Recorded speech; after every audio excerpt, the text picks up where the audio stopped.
কথায় বলে না, আজ যে রাজা কাল সে ফকির। আজ সমগ্র বীজপুর জুড়ে এক ঘটনার নিদর্শন সকলের সামনে আসলো। এখানে দেখা যাচ্ছে হাফ প্যান্ট পরিহিত মধ্যবয়সী একটি যুবক, বস্ত্র তার স্যান্ডো গেঞ্জি, কিন্তু কোমরে তার দড়ি। তাকে নিয়ে ৩ নম্বর ওয়ার্ড কাঁচরাপাড়া পৌরসভার সেখানে পুলিশ প্রশাসন তাকে নিয়ে কোনো ঘটনার রেকি করানো হলো বলে মনে করা হচ্ছে। কিন্তু কিছু মাস আগে যদি আমরা এই যুবকটিকে দেখতে যাই, তাহলে সেখানে দেখা যায় তার এক পাশে তৃণমূলের তৎকালীন পুরপ্রধান, এক পাশে তৃণমূলের বিধায়ক, তাদের সঙ্গে তার ওঠা বসা খাওয়া দাওয়া সকল কিছু, এবং বিভিন্ন প্রভাবশালী যে বিষয়টা সেটি তার প্রোফাইলে এখনো স্পষ্ট। যুবকের নাম অভিজিৎ রয় বনি। বনি নামটা বললেই আপনাদের প্রত্যেকের কাছে এবং ফিডে যেটা উঠে আসে, আমি সেই বনি বলছি। কোট আনকোট সালটা 2024, যখন অর্জুন সিংয়ের সঙ্গে লড়াই হচ্ছিল। সেই লড়াইতে ভোটে দিন এলাকায় অশান্ত প্রক্রিয়াকরণ এবং কাজে বাধা দেওয়ার অভিযোগ উঠেছিল এই বনির বিরুদ্ধে, এবং সেখানে উপস্থিত হয়েছিলেন ঘটনার তদারকি করতে অর্জুন সিং। সেই দিন কি হয়েছিল, কি বলেছিল এই বনি, সেটি একবার তুলে ধরবো আপনাদের সামনে। हमको आके सीधा गाली दिया, माँ बहन का गाली देगा, कोई छोड़ेगा नहीं। वो कैंडिडेट होके यहाँ पे आके गरम गरम कर रहा है इलाका। किस लिए बोल रहा है? वो बोल रहा है कि आपके ऊपर जो आपके वोट हम अगर वोट रुकाएगा तो इससे पहले भी वो आया है, मीडिया साथ में आया है, वो देखा है मुझे। वो कैसे कैसे वो बोल रहा है कि मैं था, उसको दिखाना पड़ेगा। अगर वो नहीं दिखा पाया हम उसके ऊपर केस करेगा। आपका पॉलिटिकल टीएमसी करते हैं? हाँ, 174, 75, 76 এখানে এসে গরম করছে বাবু ব্লক।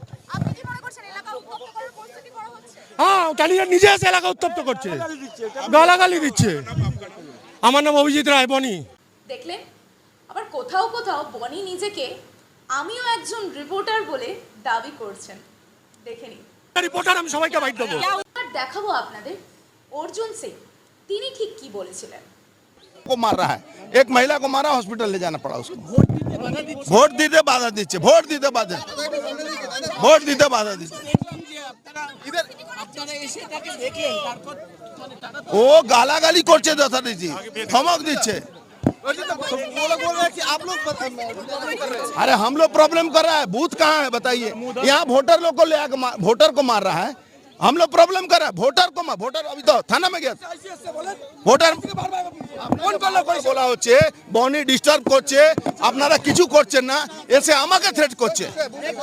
দেখুন আপনারা, এসে আমাকে গালাগালি করছে, তোকে দেখে নেবো, তোকে গুলি মেরে দেবো। থানা বসা যায় না, গাড়ি ঘুমা। আপনাদের সামনে যে বিষয়টা তুলে ধরবো, বনির বউ টিনা রয়, তিনিও কম প্রভাবশালী নয়। তিনি কি বলেছিলেন? অর্জুন সিংকে ৩ নম্বর ওয়ার্ডে দরকার নেই। কে এই অভিজিৎ রয় ওরফে বনি? এই বনি হচ্ছে এমন এক তৎকালীন যুব নেতা যার নামে কিনা এর আগেও এনডিপিএস অভিযোগ রয়েছে এবং তার ভিত্তিতে তার জেল যাত্রারও অভিযোগ রয়েছে। এই অভিজিৎ রয় যে বনি, তার বিরুদ্ধে কাঠমানি, তোলাবাজি, এলাকার যে রেলওয়ে সংলগ্ন রেল কোয়ার্টার, সেই কোয়ার্টার বিক্রি থেকে শুরু করে জুয়া সাট্টা চালানোর মতো বেআইনি কারবার, সমস্ত কিছুর মধ্যে নাম জড়িয়ে আসে এই অভিজিৎ রায় বনি। কিন্তু তখন তার মাথার ওপর আশীর্বাদের হাত পাওয়া যায় বা শোনা যায় তৎকালীন পুরপ্রধান কমল অধিকারী এবং বিধায়ক তৎকালীন সুবোধ অধিকারী। তাদের ছত্রছায়া থেকেই নাকি এই ৩ নম্বর ওয়ার্ড দাপট দাপিয়ে বেরিয়েছেন এই অভিজিৎ রয় বনি। এলাকার মানুষের কাছে একটা ত্রাস হয়ে গিয়েছিল এই বনি। ভয়ে কেউ মুখ খোলা তো দুরস্ত, কেউ কোনো কথাও বলতে পারতো না। এই বনির ভয় এতটাই তারা ভয় পেত, কারণ সাধারণ মানুষ তারা যেটা মনে করতেন যে মাথার ওপর তাদের বিধায়ক আছে, পুরো প্রধান আছে, অবশ্যই এই সকল মানুষের বিষয়ে যদি মুখ খোলা যায় কোথাও গিয়ে তাদের বিপদে পড়তে হবে। এবং বিভিন্ন ব্যবসাদারদের কাছ থেকেও বিভিন্ন তোলাবাজির অভিযোগও উঠে আসে এই বনির নামে। ভয় দেখিয়ে, কোথাও ধমক দিয়ে এই অভিজিৎ রায় সে এই তোলাবাজিটা চালাতেন। বাই দ্য প্রফেশন কিছুই করেন না বনি। আজ সেই বনিকে যখন বীজপুর পুলিশ প্রশাসনের মাধ্যমে তাকে কোমরে দড়ি বেঁধে এলাকায় ঘোরানো হয়, সেই সময় সাংবাদিকদের মুখোমুখি হয়ে কি জানালেন অভিজিৎ রয় বনি? কোন নেতা নেতার নাম কি? নেতার নামটা বলো। যারা চুরি করেছে তারা পালিয়েছে, আমি চুরি করিনি সেই জন্য এখন আছে। যারা চুরি করেছেন আমরা বললাম নাও, কারা ফাঁসালো তোমাকে? তোমার নেতারা কোথায়? তোমার নেতারা কোথায়? নেতারা পালিয়ে গেছে। কে কোন নেতা নামটা বলো। চেয়ারম্যান পালিয়ে গেছে। কি বললেন বনি? যে এলাকার তার দাদা, তার তৎকালীন নেতা কমল অধিকারী, যার ছত্রছায়ায় বনিকে সদা সর্বদা পাওয়া যেত, সেই কমল অধিকারী নাকি পলাতক। এর পাশাপাশি ঘটনাস্থল থেকে বনি এতটাও দাবি করছেন সে কোনো চুরি করেননি, তার জন্য তো সে পালিয়ে যায়নি। কিন্তু বনিকে কিন্তু মন্দারমণির হোটেল থেকে ধরে আনা হয়েছিল, এলাকাতে ছিলেন না, কিন্তু তবুও তিনি জোর গলায় বলছেন, ওই যে কোট আনকোট আমি সেই বনি বলছি।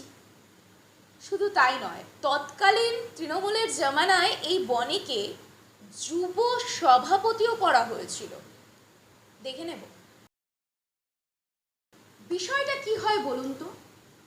এই যে ধরুন বিভিন্ন অভিযোগ এক জামানায় থাকাকালীন, সেই জামানাটা বদলে যাওয়ার পরই বিভিন্ন অভিযোগ সমস্ত কিছু তো আমাদের ক্যামেরার সামনে উঠে আসে, কিন্তু যে সকল নেতা বা নেতার নাম ভাঙিয়ে এই সমস্ত যুবকদের যারা এই সুযোগ করে দেয়, তাতে সমস্যায় পড়তে হয় আপনার আমার মতো সাধারণ মানুষদের।